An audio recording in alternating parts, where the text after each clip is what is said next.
Bienvenue dans l'église Saint-Pélade de Montgardin. L'église est située sur la partie la plus élevée du promontoire où se trouve le chef-lieu ainsi que l'ancien château des seigneurs de Montgardin. Sous le vocable de Saint-Pélade, l'édifice actuel date probablement du XIXe siècle, mais il possède des éléments du XVe siècle. Visible depuis la plaine de Montgardin, l'édifice présente un aspect extérieur rustique qui contraste nettement avec l'atmosphère lumineuse, chaleureuse et accueillante de son intérieur.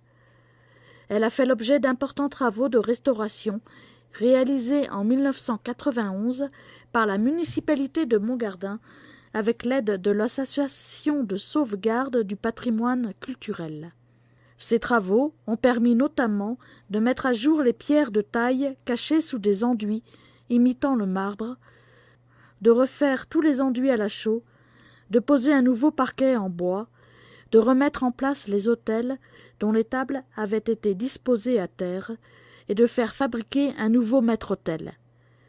Plus récemment, de nombreuses initiatives ont été engagées pour poursuivre la mise en valeur de ce patrimoine, comme l'illumination de l'édifice, la consolidation du clocher et le remplacement des moutons des cloches, la sonorisation intérieure de l'église et l'automatisation de l'installation campanaire, la réalisation d'une rampe d'accès pour les personnes à mobilité réduite et la restauration de tableaux ainsi que la réalisation de vitraux.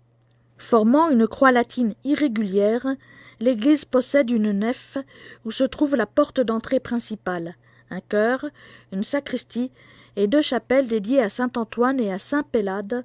Le clocher, composé d'une tour carrée à étage percée de 5 ouvertures en arc brisé et de 2 petites fenêtres rectangulaires, est situé à l'angle du chœur et du bras droit du transept. Son entrée se fait par le chœur au moyen d'une ouverture aménagée dans la lège d'une fenêtre aujourd'hui condamnée. Il abrite 2 cloches, baptisées en 1821 et 1858. Il se termine par une pyramide à 6 pans coiffée d'une croix trilobée. La nef à 2 travées possède des voûtes en arête qui retombent au centre sur 2 piliers rectangulaires en maçonnerie et aux extrémités sur des piliers circulaires en pierre de taille. Au fond et à gauche de la porte d'entrée se trouvent les fonds baptismaux creusés dans un seul bloc de pierre à demi encastré dans le mur et surmonté d'un meuble de bois. Un bénitier, également taillé dans un bloc de pierre et encastré dans le mur, est placé à droite de cette porte. Les murs de la nef sont ornés de 14 tableaux du chemin de croix. Un vitrail représentant le feu ardent, surmonté des cœurs de Jésus et de la Vierge Marie, a été installé en 2014, dans la fenêtre placée en hauteur du mur ouest de la nef. Le chœur est de forme quadrangulaire, avec voûte en berceau légèrement brisée.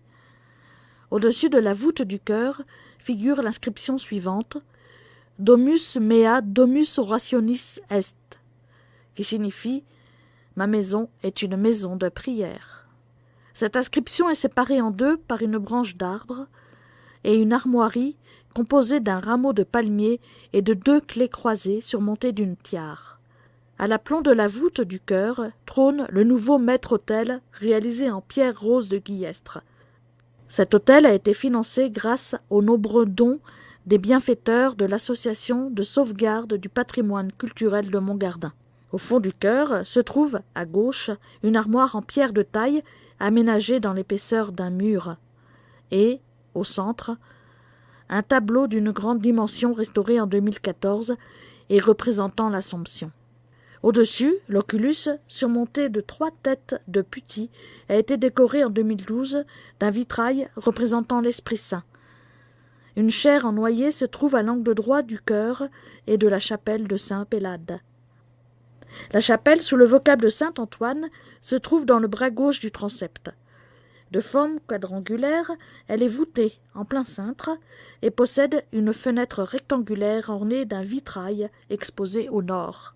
Une partie de la chapelle a été transformée en sacristie et une cloison partielle sépare cette pièce du restant de l'église.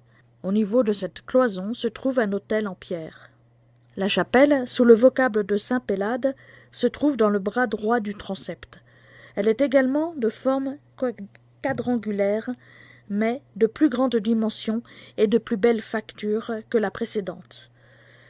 Datant de la fin du XVe siècle, cette chapelle, voûtée en arc brisé et en arête, présente une clé de voûte où figure un écusson non armoirié et 2 chapiteaux sculptés. Ces chapiteaux représentent une tête humaine et une tête animale. Ils sont insérés dans le mur sud. Elle possède également un autel de pierre, à gauche duquel une armoire de style gothique comportant une fleur de lys a été aménagée dans le mur. La chapelle est ajourée par 2 fenêtres.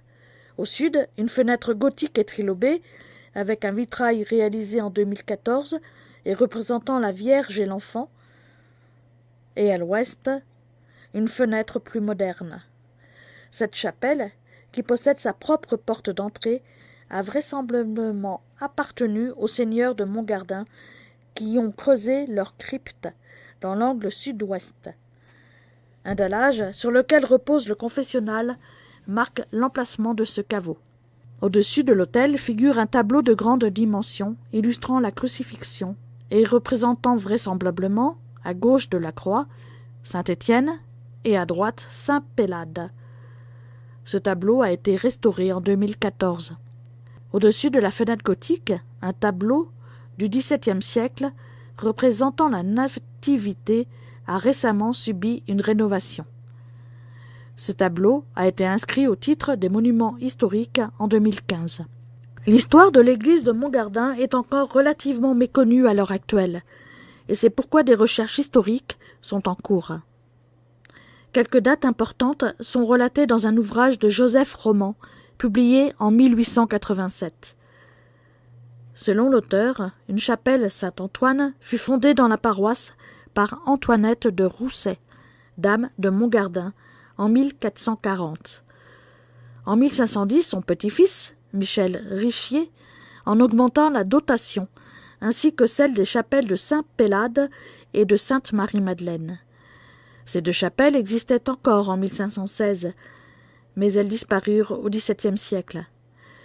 Une nouvelle chapelle, Saint-Pélade, aurait été créée peu avant 1742. L'article de Félix Allemand, paru en 1909 dans le bulletin de la Société des études des Hautes-Alpes, révèle 2 événements majeurs en rapport avec les reliques de Saint-Pélade. Ce saint fut évêque d'Embrun à partir de 518 et mourut le 7 janvier 523. Pourvu de nombreuses vertus, il bâtit des églises à Embrun, à la Roche de Rame, à Chorges et au village du Sauze. Son culte commença dès sa mort et les miracles se multiplièrent à son tombeau.